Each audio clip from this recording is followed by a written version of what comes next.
Good morning students. आज हम लोग व्याकरण में तीसरा जो है वो आपके समास है, उसका अध्ययन करेंगे। समास शब्द का शाब्दिक अर्थ है संक्षेप, यानी उसको छोटे में कर देना, संक्षिप्त रूप में। परिभाषा देखिए इसकी क्या है। परस्पर संबंध रखने वाले दो या दो से अधिक पद मिलकर जब एक स्वतंत्र और सार्थक शब्द बनाते हैं। ध्यान दीजिएगा बच्चों, यहाँ पे क्या लिखा है, सार्थक शब्द बनाते हैं, तब उस विकार रहित मेल को समास कहते हैं। उदाहरण के लिए जैसे राजपुत्र में क्या है, दो पद है, राजा और पुत्र। इसका विग्रह होगा राजा का पुत्र और दोनों से मिलाकर समास बनेगा राजपुत्र। समासों के अब हम लोग भेद देखेंगे। हिंदी में समास 6 प्रकार के बताए गए हैं। पहला है अव्ययी भाव समास, दूसरा तत्पुरुष समास, तीसरा कर्मधारय समास, चौथा बहुब्रीहि समास, पांचवा द्विगु समास और छठवां है द्वंद्व समास। आपके कोर्स में केवल 4 समास हैं जिनका आपको अध्ययन करना है। ठीक है बच्चों, अब हम लोग अपने पुस्तक में देखेंगे। हाँ बच्चों देखिए, इसमें पहला आपके है द्वंद्व समास। द्वंद्व समास में दोनों ही पदों की प्रधानता होती है, यानी कि इसमें जो 2 पद होते हैं, पूर्व पद और उत्तर पद, वो दोनों क्या होते हैं, प्रधान होते हैं। कोई भी क्या है, छोटा या बड़ा उसमें नहीं होता, दोनों पद प्रधान होते हैं। इन दोनों पदों के बीच में और शब्द का लोप होता है। किसका लोप होता है, और या भी हो सकता है, मतलब कि इसमें समुच्चय बोधक संयोजक शब्दों का क्या होता है, लोप होता है। जैसे और, एवं, तथा और विकल्प वाचक संयोजक या अथवा क्या है, लगाया जाता है। जब हम क्या करेंगे, उसको विच्छेद, उसका विग्रह करेंगे। देखिए उदाहरण के लिए इसमें लिखा है यश अपयश। यश और क्या होगा, अपयश। पाप पुण्य, पाप और पुण्य। माता पिता, माता और पिता। धर्मार्थ, धर्म और अर्थ। अन्न जल, अन्न और जल। राजा रंग, राजा और रंग। इसी प्रकार अन्य अनेकों आपको उदाहरण देखने के लिए मिलेंगे। जैसे है लाभ हानि, उसमें बीच में क्या है, छोटा सा डैश लगा, आप लोग लगाते हैं ना, उसको क्या बोलते हैं, योजक चिन्ह। यही जब योजक चिन्ह क्या होता है, हटाया जाता है, तो उस जगह पे क्या लगेगा, या और या एवं का प्रयोग किया जाता है। तो लाभ हानि में क्या होगा, लाभ या हानि। सुख दुख, सुख और दुख। फिर है और उदाहरण में भाई बहन हो सकता है, भाई और बहन। दूध दही, दूध और दही। घी शक्कर, घी और शक्कर। नर नारी, नर और नारी। फिर राजा रानी हो सकता है, राजा और रानी। फिर भला बुरा, भला या बुरा। फिर राधा कृष्ण, राधा और कृष्ण। वेद पुराण, वेद और पुराण। फिर इसके अलावा और भी ढेर सारे शब्द बच्चों आपको देखने के लिए मिलेंगे। तो ये जो क्या हुआ, ये द्वंद्व समास के ये सारे उदाहरण हमने आपको बताए हैं। एक बार फिर से जान लीजिए, इसमें क्या होता है, द्वंद्व का जो शाब्दिक अर्थ होता है वो युग्म या जोड़ा होता है। और इस समास में क्या होते हैं, दोनों पद क्या होते हैं, प्रधान होते हैं। और इसको विग्रह करने पर बीच में क्या है, समुच्चय बोधक योजक शब्दों अथवा विकल्पवाचक संयोजक शब्द लगते हैं, जो हमने आपको बताए, और, एवं, तथा, या, अथवा। ठीक है बच्चों, जो हमने बताया इसको आप अपनी कॉपी में जरूर से लिख लीजिएगा। सबसे पहले आप समास का शाब्दिक अर्थ लिखिएगा, जो हमने आपको बोर्ड पे बताया, उसकी परिभाषा लिखिएगा। फिर समास के जो हमने भेद बताए 6 उनको लिखिएगा। उसके बाद ये फर्स्ट जो है द्वंद्व समास, उसकी परिभाषा और उदाहरण जितने हमने आपको बताए हैं उसको पॉज कर करके एक एक लिखते चलिएगा। सेकंड आपके में आता है द्विगु समास। हाँ, ये संख्यावाची होता है बच्चों, ध्यान देने योग्य है। इसको आप बहुत जल्दी से पहचान लेंगे कि ये कौन सा समास है। जिस समास का पूर्व पद यानी जो पहला पद होता है संख्यावाचक विशेषण होता है तथा वह समूह का बोध कराता है। किसका? समूह का बोध कराता है, उसको द्विगु समास कहते हैं। जैसे है त्रिफलान, त्रि मतलब 3 क्या है, ये संख्या वाचक विशेषण है। ये 3 फलों का समाहार हुआ। समाहार मतलब क्या होता है बच्चों, समूह होता है। नवरत्न, 9 रत्नों का समाहार। चौराहा, 4 राहों का समूह। द्विगु, 2 गायों का समाहार। देखिए सब में संख्या सबसे पहले आई है, 3, 9, 4, 2। नवरत्न, 9 रत्नों का समाहार। अष्टाध्यायी, 8 अध्यायों का समाहार। त्रिलोकी, 3 लोकों का समूह। सप्तऋषि यानी 7 ऋषियों का समाहार।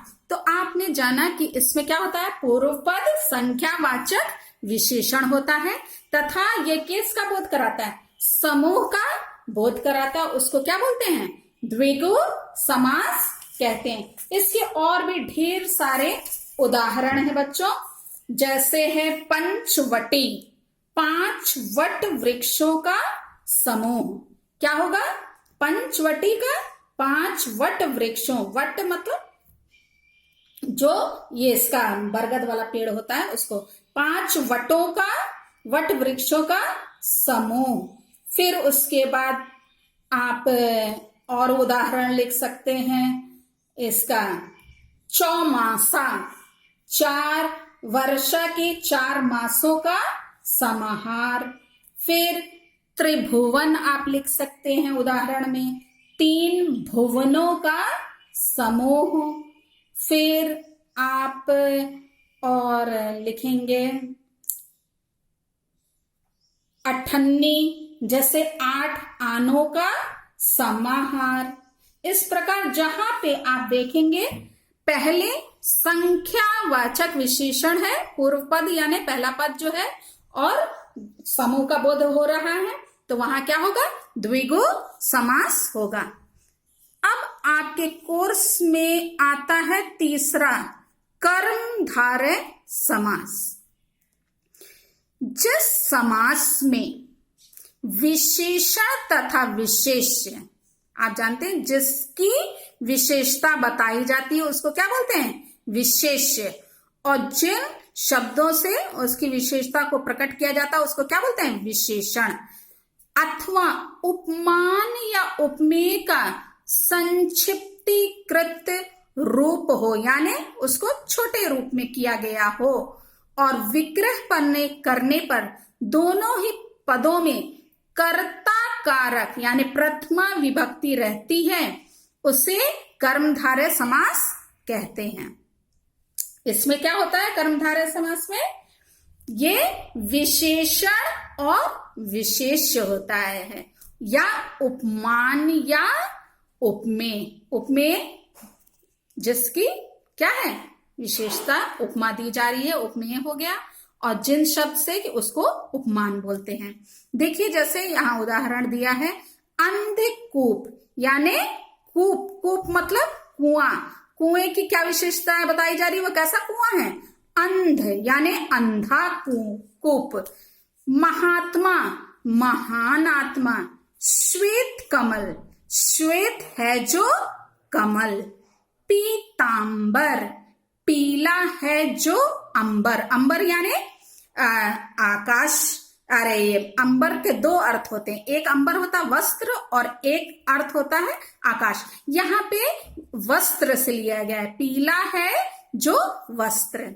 सज्जन, सत्य प्लस जन, सत्य सज्जन हुआ है, सत्य जन के लिए एक शब्द बना है संक्षिप्त रूप में सज्जन।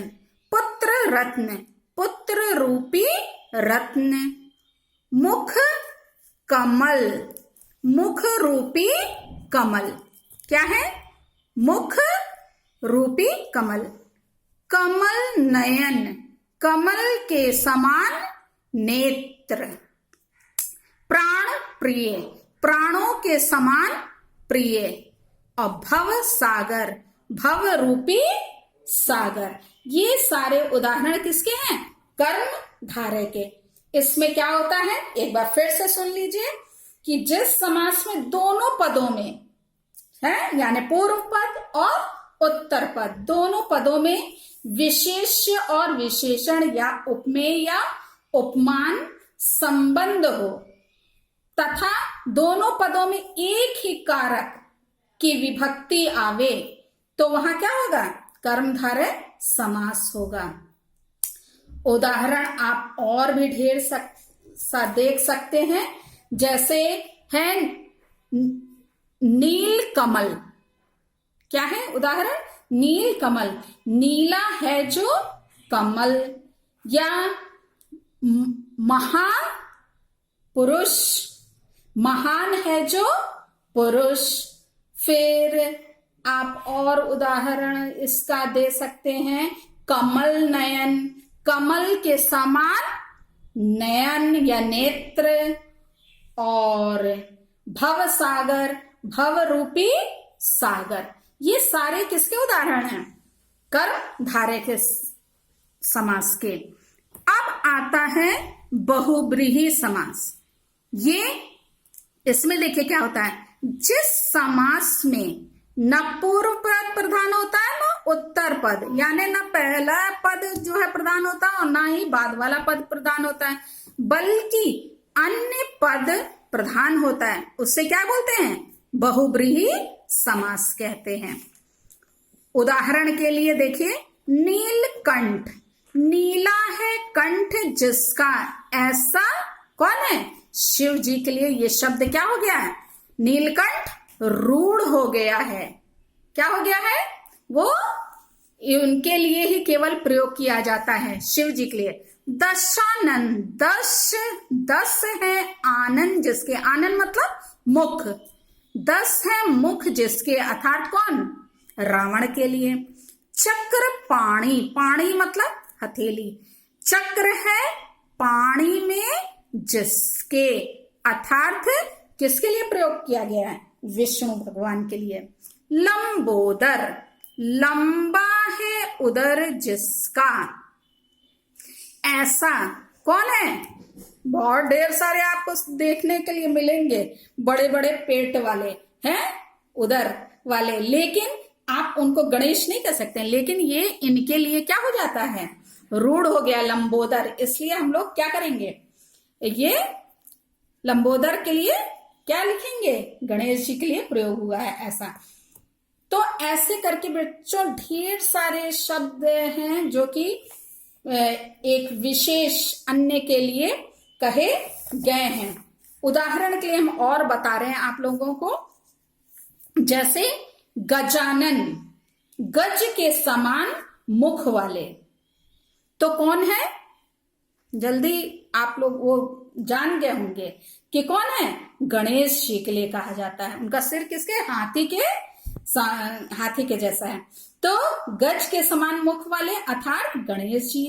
चंद्रशेखर, चंद्रमा है शिखर पर जिसके, अर्थात कौन, शंकर जी के लिए प्रयोग हुआ है।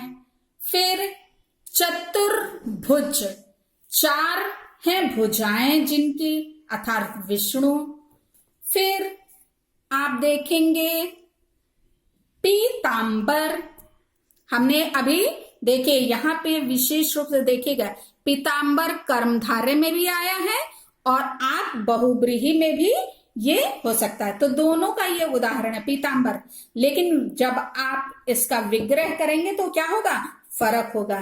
पीला है वस्त्र जिसका, अर्थात कौन, श्री कृष्ण जी के लिए कहा जा रहा है।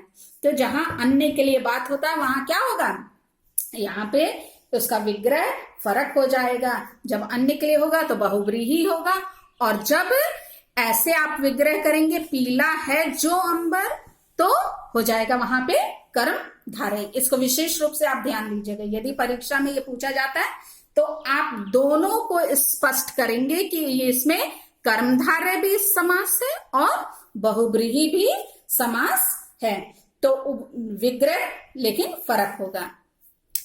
अब है और उदाहरण देखिए, वीणा पाणी, वीणा है हाथ में जिसके, अर्थात किसके लिए, किसके हाथ में वीणा होती है, सरस्वती जी। हाँ, तो वीणा है हाथ में जिसके, अर्थात सरस्वती। आपको अर्थात करके लिखना जरूरी होगा इसमें। त्रिनेत्र, तीन है नेत्र जिसके, अर्थात कौन, शंकर जी। फिर आप और उदाहरण ले सकते हैं वंशीधर जैसे, वंशी को धारण करने वाले, अर्थात कौन, श्री कृष्ण। तो ये सब बहुब्रीहि समास के उदाहरण आपको देखने को मिले।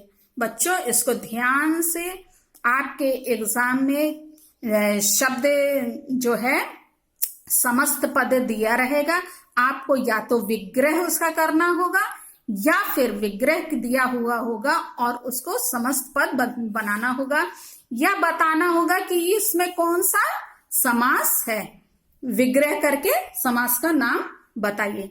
तो बच्चों इसको आप अच्छे से अध्ययन कीजिएगा, उदाहरण जरूर पढ़िएगा, और जितने हम और भी उदाहरण बताएं उसको भी आप नोट कर लीजिएगा, ताकि आपकी अच्छे से समास की तैयारी हो सके। Thank you.